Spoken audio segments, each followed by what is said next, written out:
I've been able to get 4.0 GPA semesters consistently as a student in the best university in my country. And none of that would have been possible without teaching myself how to actually enjoy learning and how to enjoy studying. And so if you watch this entire video, you're going to learn exactly how you can enjoy your studying and get good grades at the same time. So this is exactly how you can make studying fun. How to make studying fun.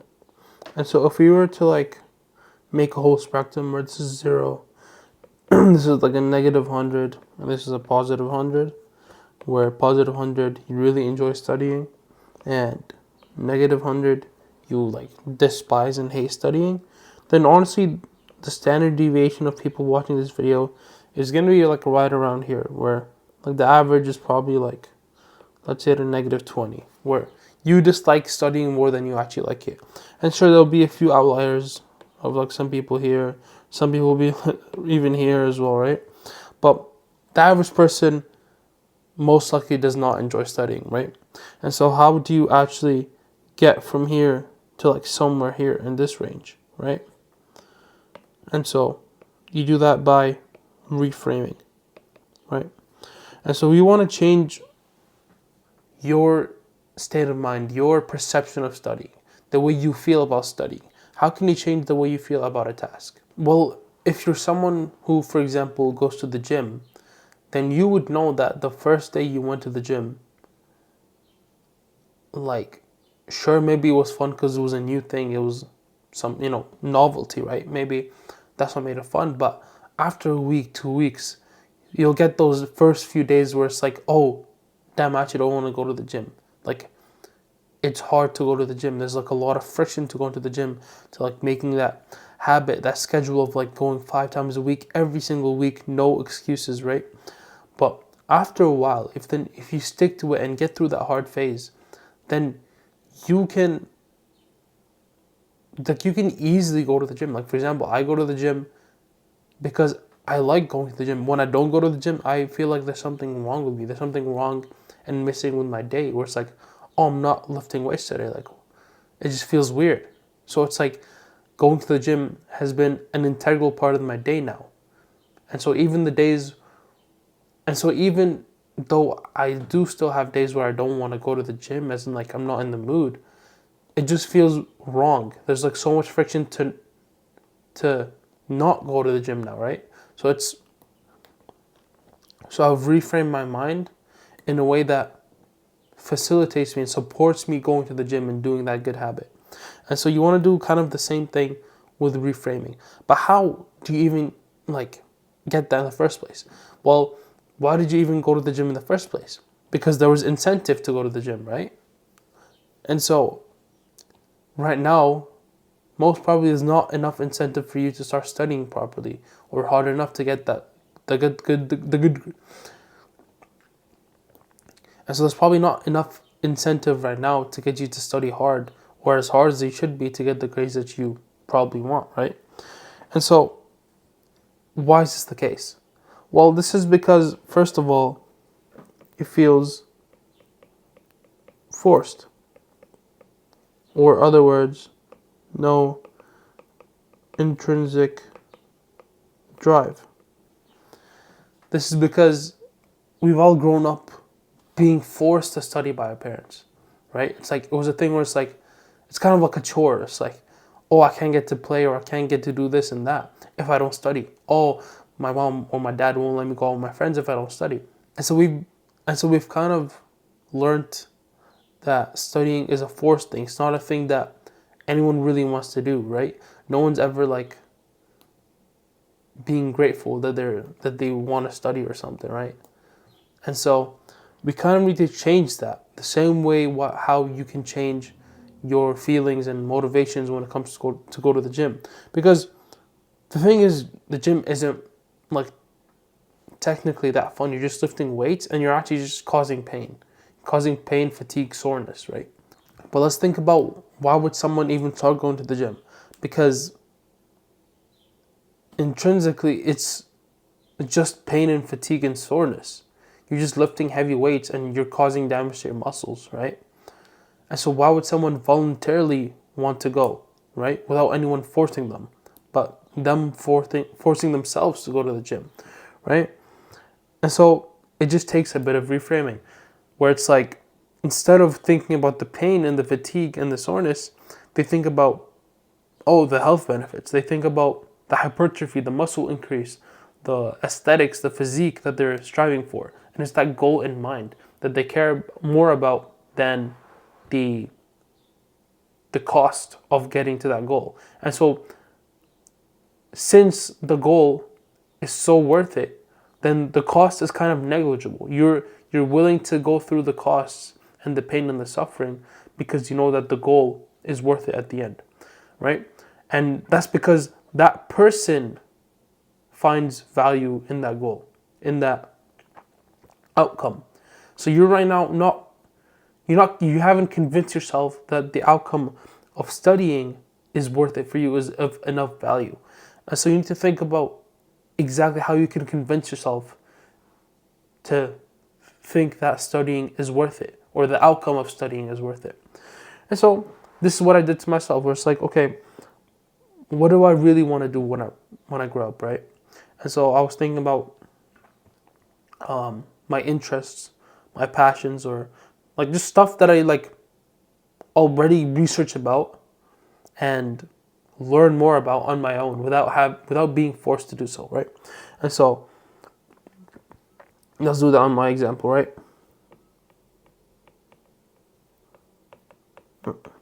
So I knew that, or when I thought about exactly what I'm interested in, a lot of stuff is about like health and like human functioning and like fitness, nutrition, exercise, right?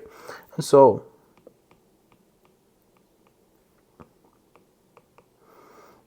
or that includes fitness, that includes nutrition, and like researching about nutrition and like the best diet and every single, like, not just macronutrient but every single micronutrient in the foods that I'm eating, and like exactly how much I need of each, and how to like perfect my diet so I'm hitting all these little goals, and learning exactly what each of these micronutrients actually does in your body. That's something that I'm actually really interested in. And so you can say recovery as well, so like sleep. And so now, by using reverse engineering, we're going to even dissect this even further. And so I was like, okay, so since these are my interests about human health basically and human function and the body function, then what would be something or a career, like a profession or a job, that could kind of align with this, right? And so I was like, okay, it's probably something with like sports medicine, right? Or nutrition medicine, something like that, right? And but like medicine, so I can actually go further into the study of like the intricate details of like what actually happens in the body. And so let's say it was sports medicine. Okay, so then it's like, let's dissect this even further. How would I get such a career? I'd have to go into medical school, right? Okay, well, intuitively, the next step is to think about how does one get into med school, right? So what you need to do is go to uni and get a high GPA, probably. You have to take an MCAT, which is just an exam that tests you on like medical stuff and like just information you need to know before getting into med school. And then you need to have like a bunch of like extracurriculars and activities, right? Either way, the big thing here is this right here, the high GPA, right? And so how does one get a high GPA? So how does one get a high GPA or get good grades? Is just to study. And not just study, but also learn how to study, which obviously complements the studying itself. And so in this way, I've basically concluded and convinced myself not just oh, I'm going to study because uh, my teacher told me to, or my parents tell me to, or so that I don't look dumb or something, right? But it's like, I want to study so that I can get a high GPA, so that I can get into med school, so that I can get the sports medicine career, so that I can learn more about human function, which I am interested in. And so now I've gotten that motivation and interest in studying not because of the studying itself, right? But because of the outcome it gets me, right? Which is getting the high GPA or getting to the med school or getting the career and ultimately learning more about stuff that I'm actually interested in. And so you see how this whole process reframes my mind so that I can kind of find an unlimited motivation cheat code. Obviously, I'm still not going to want to study all the damn time, but I'm so much more motivated now with this incentive, right?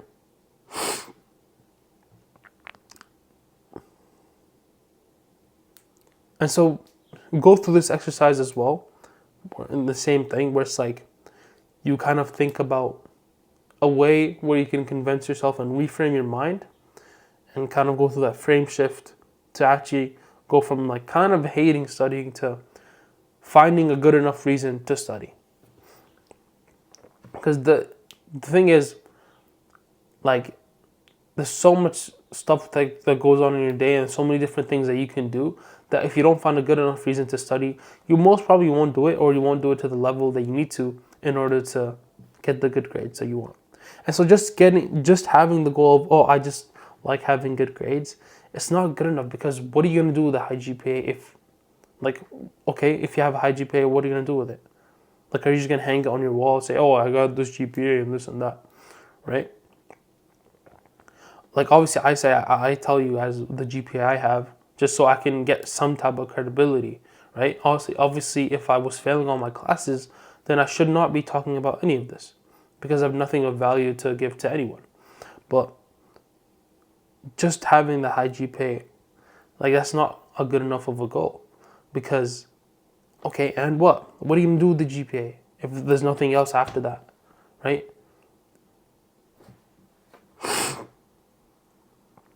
And just the motivation of like getting that status boost or something, or flexing on your friends and everyone around you that you have a high GPA, it's still not going to be good enough, because it's not intrinsic, it's an extrinsic factor, right? It's by your surroundings and your environment. But if you intrinsically enjoy and have a passion for something that can only be facilitated by having good grades, then you're going to get the good grades, because it's going to be the means in order to do the thing that you actually want. But for example, you don't even want to go to university, then how the hell are you going to get a high GPA? You're not going to get enough willpower and drive in order to do the things that will get you the high GPA. If, like, for example, you're being forced to go to university by your family. And so it's literally just the process of reframing that's going to get you from probably somewhere around here to hopefully somewhere around this region right here. And that's already a big enough boost to get you from like a 3.0 GPA to like a 3.6 or a 3.7, 3.8 even, right? And if you wanted to learn more on how to get a 4.0 GPA and how to become a productive student, then just check out my course. There's the first link in the description, and I'll see you there.